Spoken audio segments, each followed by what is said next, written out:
मुस्लिम league नून ने supreme court से practice and procedure act के खिलाफ दायर दरख्वास्तों को मुस्तरद करने की इस्तदा की है।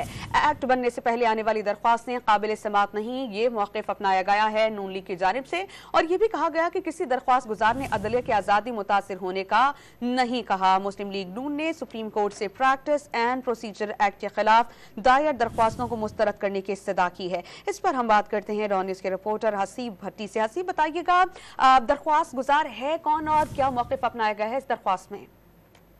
देखिए, ये जो मुस्लिम लीग नून है ये दरख्वास्त गुजार है बहैसियत जमात। उन्होंने ये दरख्वास्त जमा करवाई है उनकी जानिब से। इसमें यह कहा गया है कि प्रोसीजर एक्ट के खिलाफ जितनी दरख्वास्तें हैं अदालत उन्हें मुस्तरद करे, चूँकि एक्ट बनने से पहले आने वाली दरख्वास्तें न ही काबिल समाअत है न ही इन पर हुक्म जारी होना चाहिए। किसी भी दरख्वास्त गुजार ने अदलिया की आज़ादी मुतासर होने के बारे में नहीं बताया।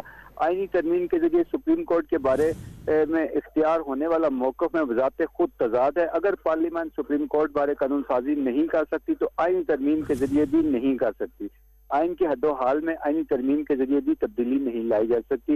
ये मौक़िफ़ इख्तियार किया है मुस्लिम लीग नून की जानिब से जो दरख्वास्त जमा कराई गई है। जी बहुत शुक्रिया हसीब भट्टी, आप मुझे अपडेट कर रहे थे।